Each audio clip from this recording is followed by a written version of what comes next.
If you've completed the course up to this point, you're probably aware that processing is important. But what is it? Processing is the act of deciding how to deal with something, specifically what the next step is to complete it, when you're going to take that step, and deciding where it belongs. It's home. What, when, where processing is at the heart of helping you master your time.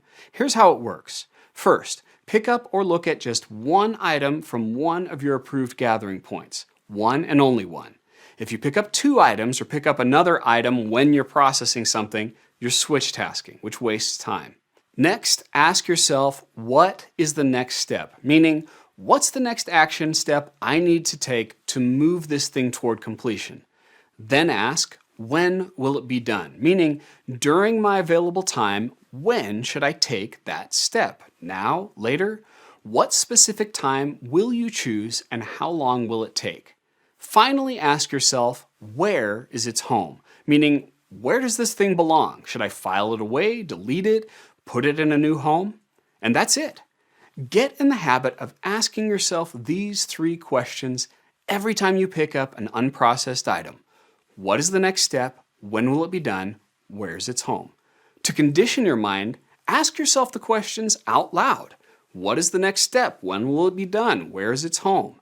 If you consider these questions, you'll realize you're already processing, but you're likely doing it inefficiently with constant attention switches. Instead, you're now going to begin processing in a focused way, which will save hours of time every week.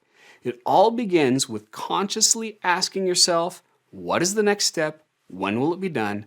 And where's its home? Let's now explore these three questions in depth. The first question of the processing system is, what is the next step? What's the single action step you'll take to move this item, this piece of paper, email, whatever it is, forward toward completion? Avoid the temptation to rush past this question. That's how items get stuck in your inbox. It only takes a few moments of mental effort. Even the largest projects can be broken down to a single next step. I've seen clients in such a rush that if they're uncertain about what to do, they just skip over it to find something easier. This creates more switch tasking. Instead, hang in there. Maintain focus for just a little longer until you answer the question, what is the next step? You don't need to answer this question perfectly. Your best guess is great. Often imperfect action is better than no action at all. As you decide on the next step, consider a few options. First, should you delegate this to someone? Some tasks are better handled by others. Maybe they're better qualified to do them, or perhaps your time is more valuable spent elsewhere. If you delegate, it means you'll be waiting for them to complete it. A delegate out is a waiting for in, so create a reminder to follow up with that person later. Also ask yourself, does this serve my vision and values? That may sound abstract, yet it has value. Sometimes we just allow ourselves to be busy to fill in time. Other times we say yes to a request without thinking about it. If so, disengage from it at the next available opportunity. Politely and appropriately stop. Find someone else to fulfill the obligation, or just tell yourself, I'm not going to spend any more time on this. The what is the next step question is simple yet powerful. It saves time and helps you focus. All it takes is a few moments of thought.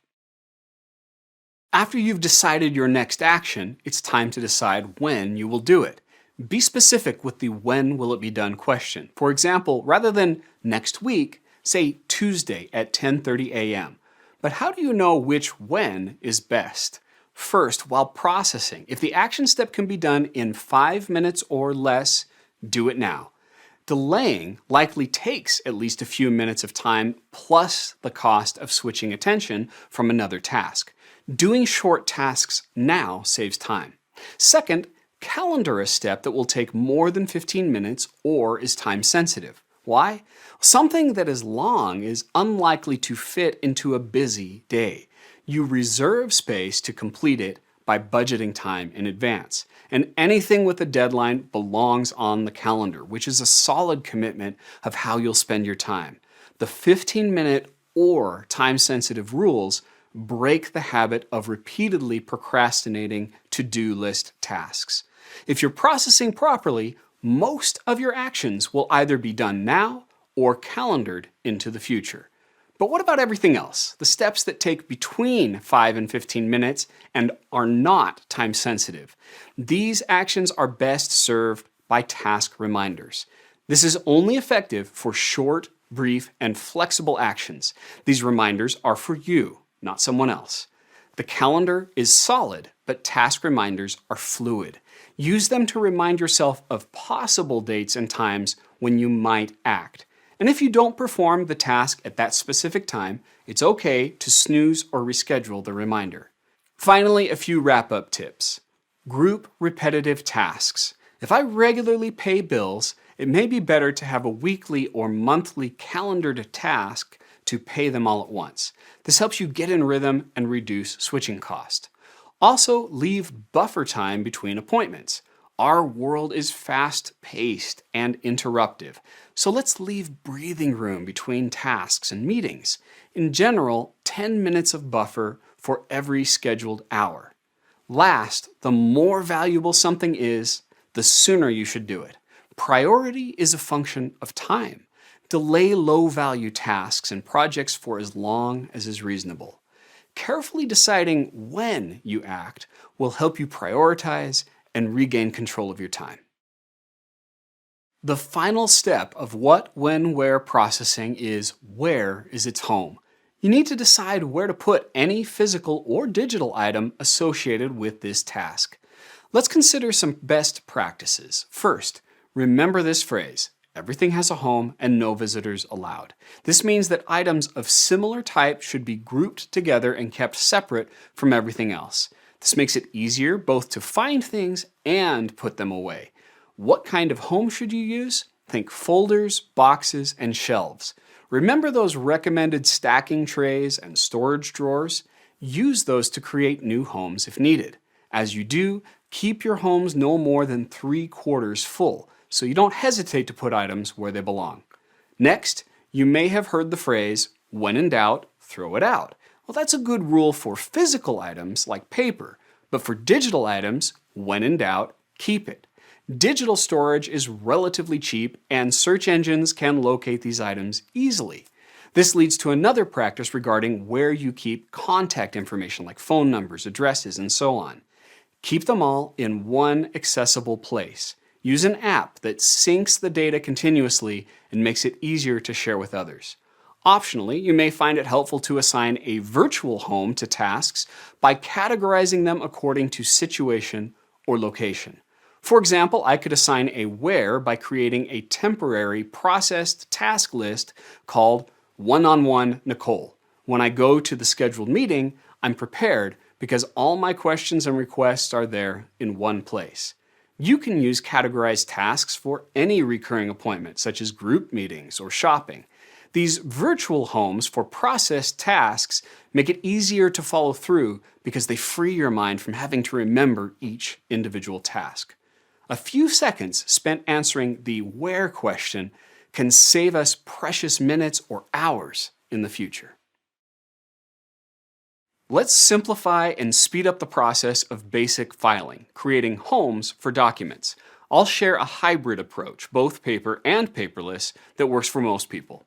If you deal with company documents, use the most common system that's already in place. For this course, I'll address personal filing. Sometimes even paperless offices require a hard copy. When filing non-financial documents, use a simple alphabetical system. Set up hanging file folders and label each file folder alphabetically. They usually come in groups of 25, so combine the letters X and Y to get to 25. If you have a lot of paperwork, you can create multiple alphabetical sets for each type of file. Whenever you need to file a document, write the general category on a manila folder. Put the piece of paper in the folder and put that folder in the hanging file. This will make the paperwork easier to retrieve. Reuse that manila folder when you file again in an existing category. However, many documents are best handled by going paperless, scanning or taking a picture of them and then archiving them. Let's say I find a paper copy of an inspirational poem I like. Unless I intend to frame that poem, the easiest solution is to scan it using a paperless storage app. I prefer the simplicity of taking a picture using note-taking apps. This permanently adds it to my database and makes the text searchable. You can even do this for your handwritten notes. Then I later process that scan using what, when, where processing. When deciding where its home is, I can sort the file using any category that makes sense. Then I remove the file from my inbox and archive it. What about financial documents like contracts and receipts? If you itemize expenses, you'll especially need to keep a copy of everything. Whether you keep paper or make digital scans, use this system. Create a set of 12, one for each month. Whenever you process a financial document or receipt, put it into the corresponding month. Create a new set of 12 for each year. If you're interested in going fully paperless, there are LinkedIn Learning courses that can help. But complete this course before looking those up so you don't get distracted. Now, let's discuss how to organize digital files. What do we do about digital files? Remember, when in doubt, keep digital stuff. But how do you organize it?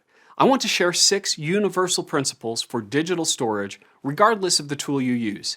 These principles apply to everything except email, which I'll cover later in the course. First, if your computer or cloud storage contains both personal and work files, create 2 main folders, personal and work. This initial separation will make it easier to store items and find them later. Second, create broad categories within these folders. For instance, under my work folder, I have legal, marketing, financial, and so on. Third, create one more layer of subfolders using whatever folder names and subcategories that are meaningful to you. For personal example, in my speaking folder, I have subfolders for handouts, slides, and images. Now let me pause for a moment and summarize. I suggest you have 3 layers of folders and no more. First, personal versus work, then broad categories, then subcategories. Going any deeper adds complexity that may slow you down, and the file searches are usually enough to find what you're looking for. Now let's continue. Fourth, as needed, have one folder in every subfolder called Old. This is where you move older versions of files you're not actively using. Here, I've created a new version of my Myth of Multitasking speech slides. So, I'll move the older version into the old folder. This lets me keep it without cluttering up the main subfolder. This leads to file naming. Save each new version under a new file name. I like adding a year, month, and day note at the end, like this. This comes in handy when viewing files sorted alphanumerically because it brings the newest version to the top. After creating the new version, I can drag and drop the older version into the old folder. One final tip. Make sure all your files have automatic backups. There are many ways to do this, typically via cloud storage. Find a tool you're comfortable with that creates off-site backups automatically. That way, even if your favorite tech tool is destroyed, you can resync files quickly. These simple principles make it easy to store and retrieve files when needed. Now that you understand how what, when, where processing works, it's time to start practicing. At first, this system may be a little awkward for you, and that's okay. Take your time, be patient, and repeat with one item at a time until it becomes automatic. When you did your first gathering, I asked you to separate any items that you need to tackle this week in one box. Use these items for practice. I'll share some examples. First, I pick up one item out of the inbox. It's an offer for a credit card, and I ask myself, what is the next step? Well, I don't need another credit card, so the next step is get rid of it. I ask, when will it be done? Well, it can be done in under 5 minutes, so I'll do it now. Then I ask, where is its home? I want to protect my identity, so I'll put this into a stacking tray labeled for shredding, something I do weekly. So now it's processed. What I just did may seem a little slow for something obvious, but repetition is a powerful teacher. Ask yourself the what, when, where questions, even for obvious things. Let's pick up another item, a bank statement. What's the next step? Well, I need to review it. When will that step be done? In this case, I can do it in under 5 minutes. Where is its home? When I'm reviewing the statement, its home is in my hands. So I do it now, and it looks good. So is it fully processed? Not yet. So I'll process it again right now by repeating the what, when, where questions. What's the next step? I need to file it. When will it be done? I can do that in 5 minutes or less too. Where is its home? Well, its home is in the January Financial Files folder. So I file it away, and now I'm done. Now let's process a more complex item. Here's a handwritten note I made to myself. Customize slides for London event. This is an upcoming speech I'm giving, and I want to give it some extra attention. What's the next step? Well, I need to open my slide deck and make adjustments. When will it be done? This definitely needs to be scheduled for 2 reasons. It will take me more than 15 minutes, and it has a deadline. The event is 6 months from now, but I should get it done a little ahead of time. So I open my calendar and schedule an hour to work on it. 4 months in the future, leaving buffer time on each side. Where is its home? Well, I already have a previous version saved, so I make a note in my appointment where the digital file is located. And this note to myself, well, that goes in the recycling bin. When in doubt, if physical, throw it out. Now it's processed. Here's one more quick example, another note I made to myself to follow up with Angelina, a CEO. She's interested in receiving coaching and wanted me to check back in a few months. I ask, what's the next step? I need to send her an email. When will it be done? 3 months from now. It can't be done now, so should I calendar it or task it? Its completion date is flexible, and I doubt that sending an email will take more than several minutes. So this is a perfect situation to use a task reminder. There are a couple of ways to create this reminder. A task app will work if it allows for reminders to happen at a specific date and time. Personally, I like to use my main calendar app with a calendar created just for task reminders, separate from my actual daily schedule. So I create a timed reminder to email Angelina. In the description, I add some notes to remind myself about our conversation. As for the where is its home question, I don't need this piece of paper anymore. It belongs in the recycling bin. Now it's your turn. Pause the course and begin processing items from your inbox one at a time. Try to spend about 1 hour practicing with real items in your inbox. If you get it done quickly with the 1 week box, continue to your larger temporary inboxes.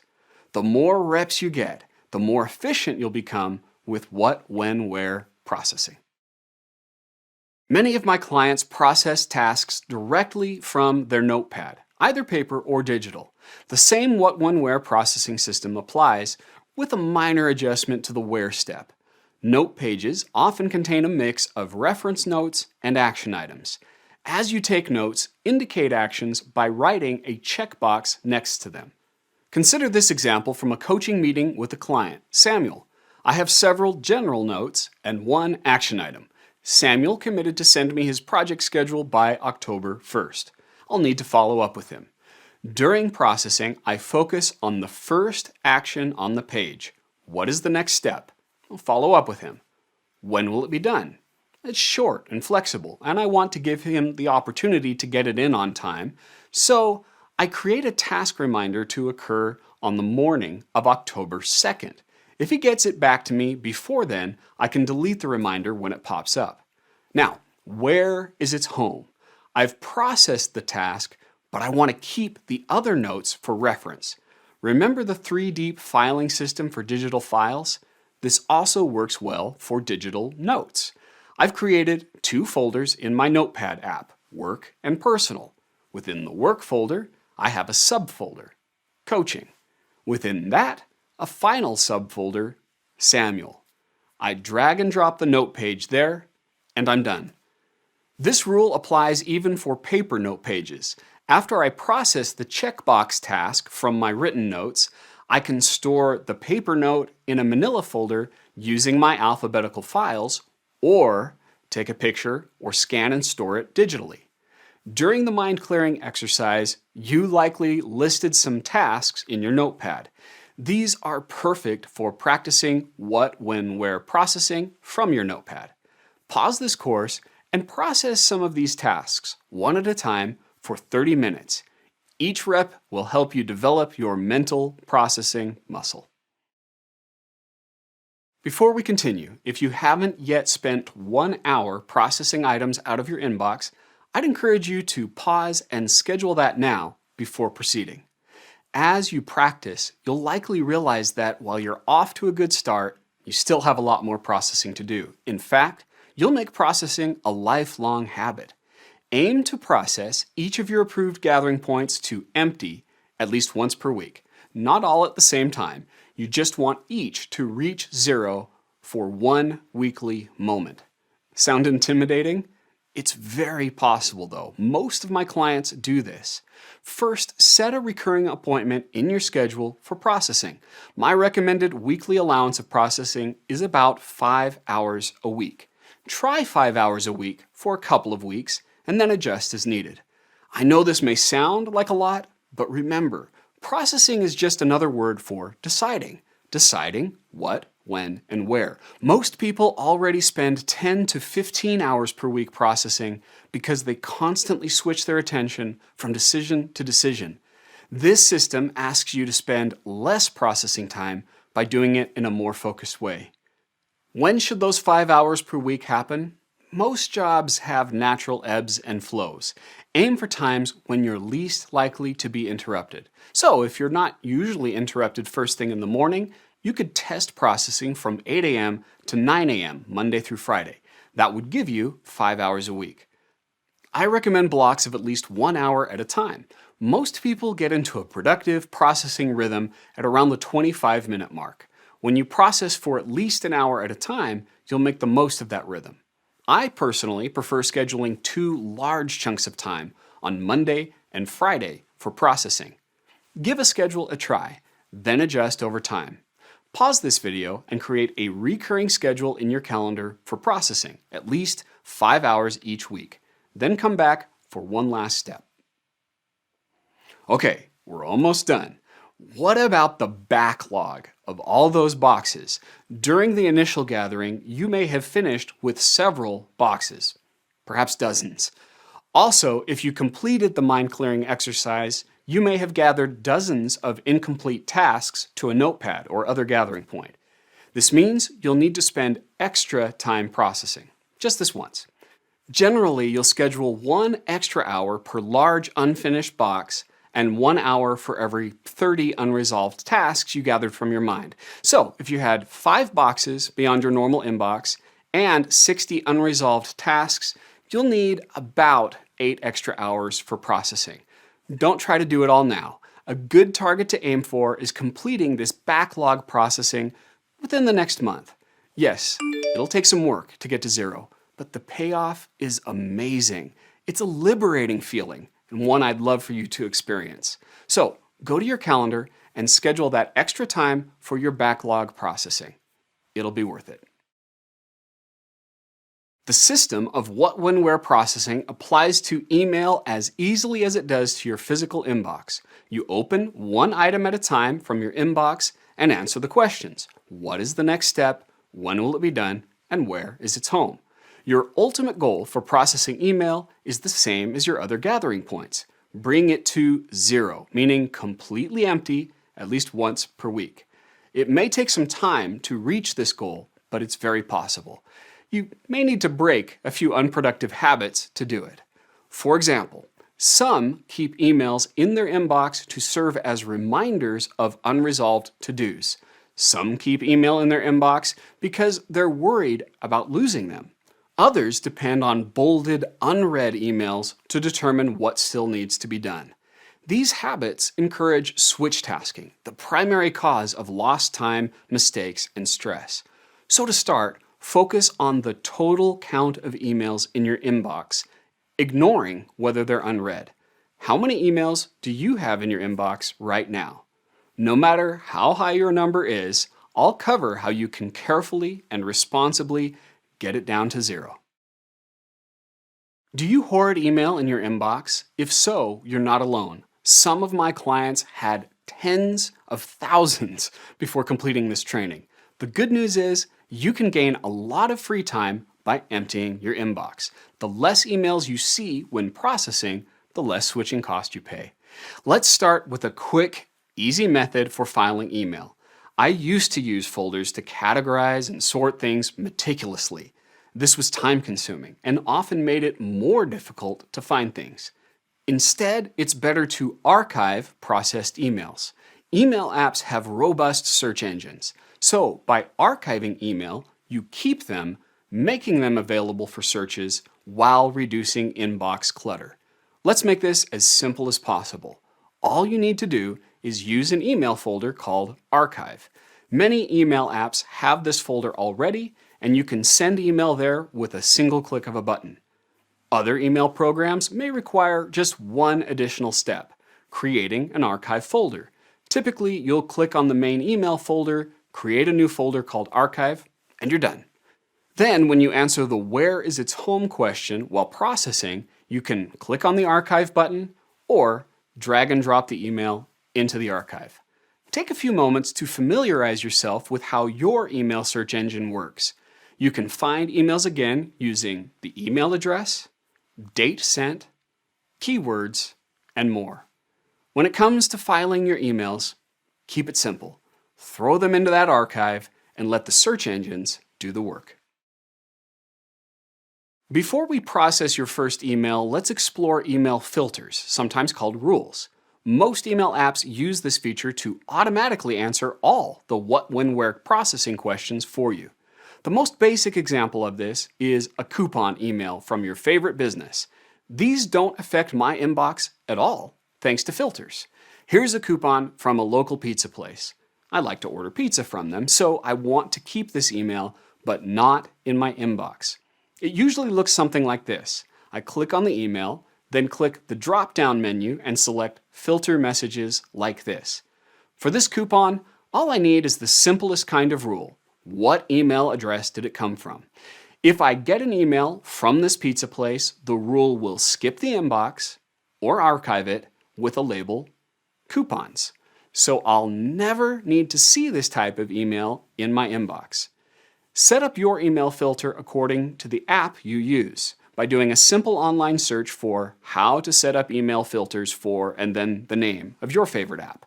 You may want to create a special folder to categorize filtered emails after they move out of your inbox. Why? Well, this is automatic filing. It requires no attention or effort.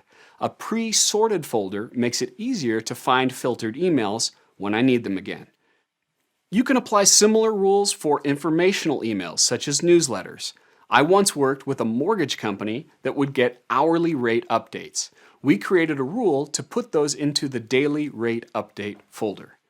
Now, one caution, avoid setting a rule for an email address that might someday contain something you need to process. Otherwise, you may accidentally create a new gathering point. Email filters, when used properly, can save you valuable time and simplify processing. Let's process a few example emails. Here's a newsletter, but I don't want to keep getting it. What is the next step? Well, the next step is to unsubscribe. When will it be done? Because it will take 5 minutes or less, I'll do it now. I click on the unsubscribe button and see the confirmation. And where is its home? Well, after I unsubscribe, I know for certain I don't need this again, so I delete it. Next, here's an email from Neha asking if I can attend an appointment with her next week. So, what is the next step? To check my calendar. When will it be done? I can do it in 5 minutes or less, so I open the calendar. But the time she suggested will not work for me. So, I need to repeat the processing system. What's the next step? Send a reply to Neha proposing a new time. When will it be done? Now, because it can be done in 5 minutes or less, I reply and hit send. And where's its home? I'm done, so I'll archive it.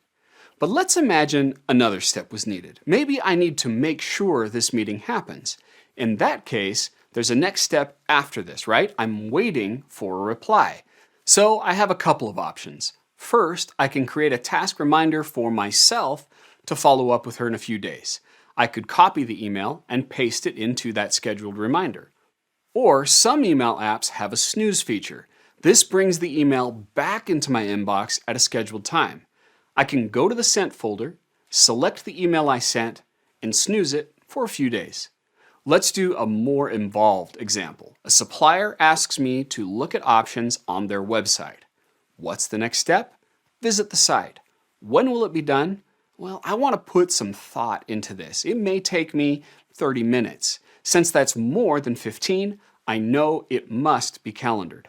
I open the calendar, create a new appointment, and enter the email info.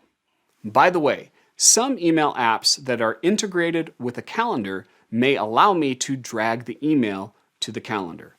I schedule 30 minutes, making sure I have buffer time on either side so I don't overschedule.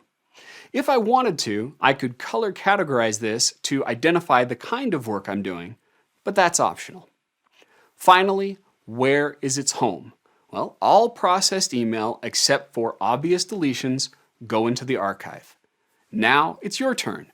Pause the course and practice what, when, where processing your email for 1 hour. The time spent will help you develop a lasting, productive habit. At this point, you've likely spent 1 hour processing email. If you haven't, please pause and schedule this before proceeding. Because our goal is to bring your email inbox to 0 at least once per week, you'll likely need to do a little catch-up. But first, we may need to make your inbox more manageable if it holds hundreds or thousands of emails. So, let's archive everything older than a reasonable date of your choice. Maybe everything older than 2 months. Use your app's search engine and ask it to display everything older than your chosen date. Select them all and then click Archive. Then schedule extra processing spread out over the next month to catch up with everything left in your inbox. Typically, 1 hour per 100 unprocessed emails is about right. Pause this video to schedule that extra time. Now, let's discuss processing email versus checking email.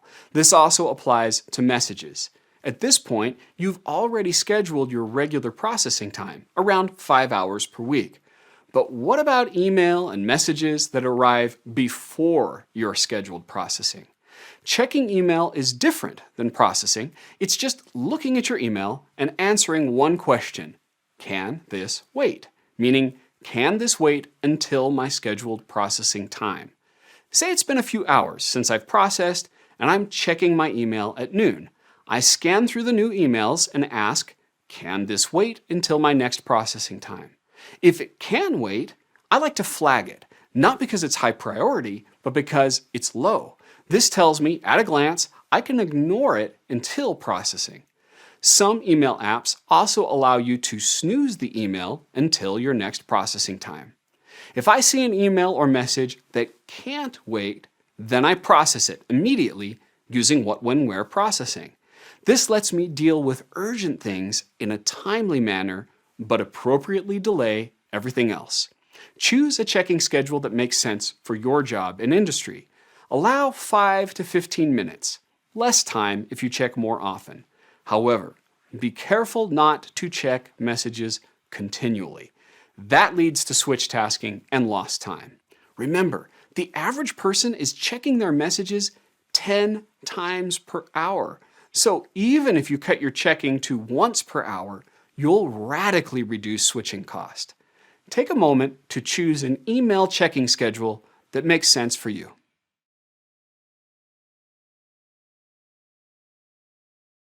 How much time do you really spend working each week? Before you answer, know that work time includes hours spent working, travel time to and from work, and even thinking about work outside of office hours. If your work pays you to use your mind, then whenever you're thinking about work, no matter where you are, you're working, right? I once coached a client who estimated they spent 190 hours of activity in a 168-hour week. As I helped them reassess their estimate, they realized that when they thought they were spending time with family each evening, they were actually working in the presence of their family. Take a moment to estimate your average weekly work hours. For this discussion, anything related to work is work time, including thinking about work, having a side hustle, or running a business. Now, take that number and subtract it from 168, the number of hours in a week. This remaining number is you time, including recreation, sleep, eating, family, and friends. To stay both productive and balanced, create a boundary line in your schedule between work time and you time. Many people, in the spirit of hard work, adopt the attitude that they'll work every day until it gets done, and so they work long hours. That might lead to moments of career success, yet I've found people achieve lasting success by establishing a clear, scheduled stopping time each day. I call this the finish line, and it forces you to be more efficient with how you use your time. This boundary leads to innovation. Take a moment to look at your calendar and create your first draft finish line. Don't make it too difficult. If you've been in the habit of working until 7 o'clock at night, try to create a line at perhaps 6:30, or commit to stop working on the weekends. Create a recurring appointment that says finish line or work time ends. This boundary line is the first step toward greater balance and improved productivity. Many people have job descriptions that require them to perform several different activities. No matter the number, only a couple of these activities are truly the most valuable. What do I mean by valuable? I'm talking about work time only, not you time. Being a parent or a friend is priceless, but we can assign a value to work activities. The easiest way to do this is estimate the amount of money that you would pay someone else to perform the same task at similar quality. Your top 2 work activities that you excel at that would cost you the most per hour to pay someone else to do are your most valuable activities, or MVAs for short. All the other activities that you do are less valuable activities, or LVAs. And if you're like most people, you're likely spending most of your work time in these LVAs. I consistently find the average business leader spends less than 20% of their time in their most valuable activities. This means that they have the capacity to do work that is worth a great deal, but instead they spend most of their time on activities that are worth less. To excel in your career and make more money for less work hours spent, focus the majority of your time on your most valuable activities. First, I'll help you discover your top 2 MVAs. Then we'll create a time budget so you maximize the time you spend in these MVAs each week. Let's discover your top 2 MVAs using the most valuable activity identification worksheet found on the exercise files. On the left column of the chart, list all the different activities you perform. You'll see I've already added 2 activities for you in the handout. The first is travel, meaning traveling to and from work, and wasting time, meaning choosing to waste time at work. Hey, we all waste a little time, right? Continue listing the other activities by imagining yourself wearing many different hats, each hat representing a mini position, from manager to custodian to coordinator to sales rep. Each hat switch is a different activity. Pause the video now to make this list and then come back when you're done. Now let's move to the second column. Guess an average full-time annual salary for someone filling that position. You can guess or just do a search for annual salary and then the position title. We're looking for rough numbers here, not perfection. Pause the video while you list the estimated annual salary for each position. In the third column, use a calculator and divide the annual salary by 2,080. That's the average number of work hours in a year. Then write the result. This is the rough hourly wage estimate for each activity. Go ahead and pause the video now to complete this column. Finally, rank the activities by their value per hour, 1 being the highest. Traveling and wasting time are both worth 0, so wait to rank them until the end, as they'll be dead last. If you want to make a judgment call and adjust the rankings a bit, that's okay. Ranks 1 and 2 are your most valuable activities. Now that you've identified your MVAs, let's build a schedule that maximizes the time you spend in them. A time budget is different than your actual schedule or task reminders. Think of it like a template of an ideal week that helps you make scheduling decisions. Most calendar apps allow you to create multiple calendars and compare them side by side or overlay on top of each other. Create a new calendar called Time Budget. Let's start by budgeting the ideal time for your most valuable activities. How much time should you spend in these MVAs? Choose an amount of time that's reasonable for your job, but stretch yourself. I find devoting 40% of your total work time to your MVAs is a great place to start. For example, let's imagine I identified my 2 MVAs as content creation and sales. Maybe I find Fridays are typically less interruptive and a great time to focus. So I'll schedule hours on Friday. 40% of a 40-hour work week is 16 hours, and since there are 2 MVAs, I'll use half that time, 8 hours, plus a 30-minute lunch break. This means in an ideal week, I'll spend almost all of Friday on content creation.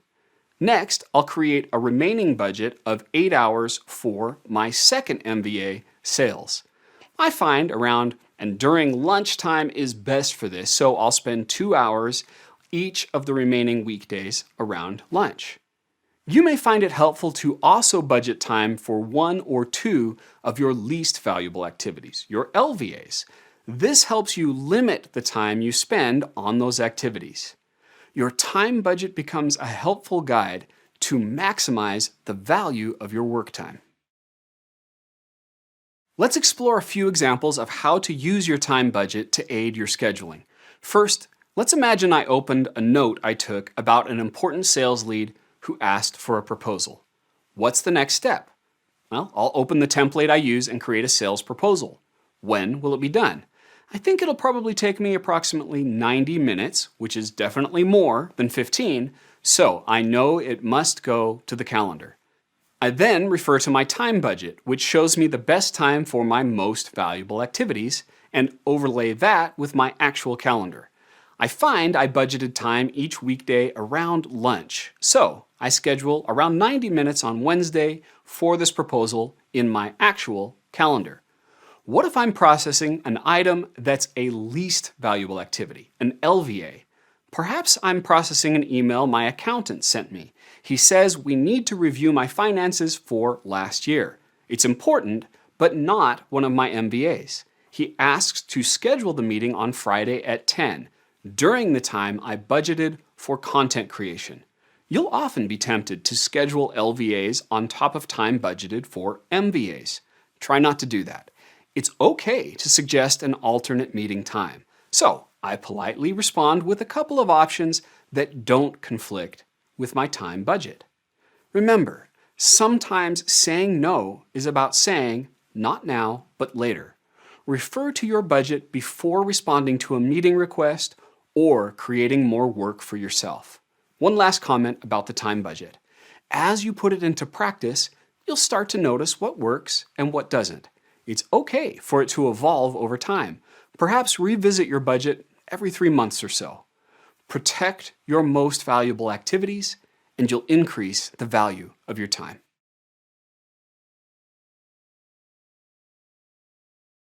Now that you're reaching the end of this time management course, you might wonder, what's next?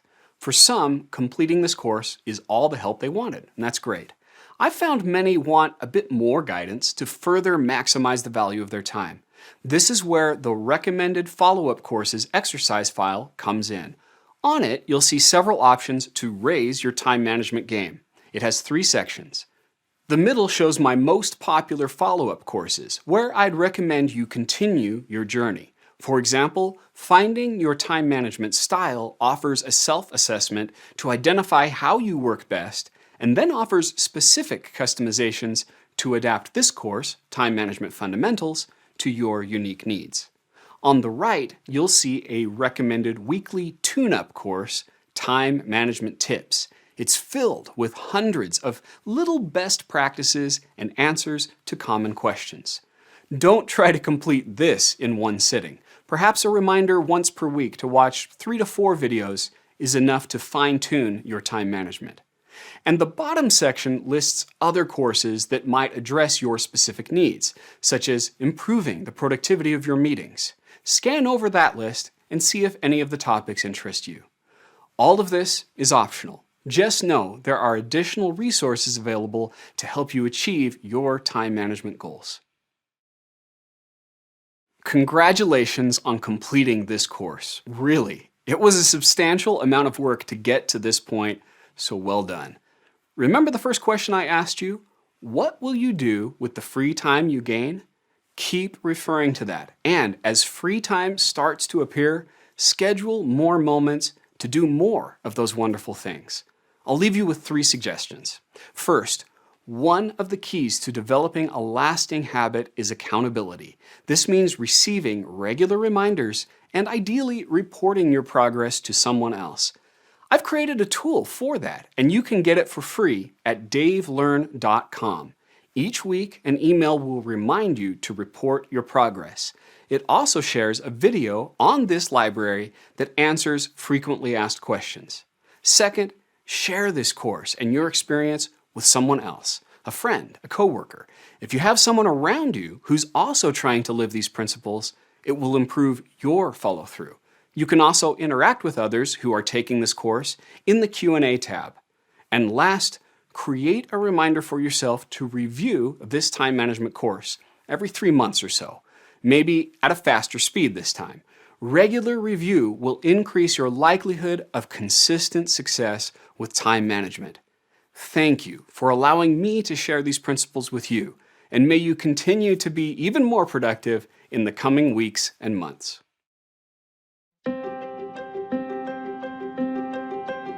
Many years ago, I was one of the most chaotic people you'd ever meet. I jumped from career to career, my workspace was disorganized.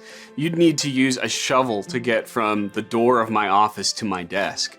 And then as a young married man, I heard 2 words that changed my life. I'm pregnant, and that motivated me. It was sobering to think that I needed to help provide for a new life. So at that point, I saw a psychologist, and after I completed a couple of different tests, he asked, "Has anyone ever talked to you about ADHD?" And I said, "No." And he said, "You're off the charts ADHD. I can say with 99.99% accuracy, you've got it." And that moment gave me something specific to work on, a name to a previously unknown challenge. My journey of solving it for myself led to my current career of helping others be productive. Now, my background is in business systems, how processes can help organizations succeed. So when I recognized time management was my biggest issue, I started piecing together processes to help someone who was a chaos master like myself. But there was a problem. Most systems had great concepts, but were built by people who were already very organized, focus masters. They weren't adapted for a chaos master like me. So I assembled a simpler process to help myself get organized.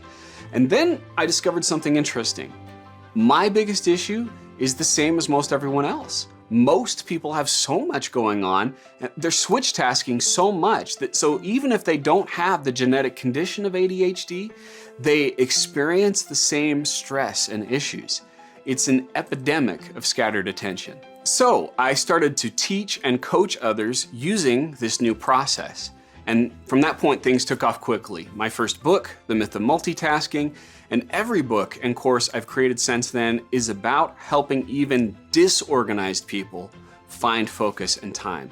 And of course, I still deal with chaos. My wife makes fun of the fact that she can tell where I've been in the house because of the open cupboards I leave everywhere. So if you followed me around, you'd see that 98% of the time I'm completely organized and in control, but there's still that 2% where the ADHD slips through. This course is about helping people with their workday, and that's important. But the thing that gives me the most joy is its impact in a person's everyday life. Each day, we can focus on friends and family. They want to talk to us. But if we're in a state of switch tasking, looking at our phones, not focusing on people, we're missing out on these relationships. And that returns me to the moment that led to this course, wanting to be a good husband and father. So what makes my day is when someone who's completed this course tells me this has changed my life, or that the relationships with the people who matter most are stronger. That's the hidden theme in my work, the ability to improve the quality of your life. For me, in the end, being more present for the people I love and having more free time to spend with them is what this is all about.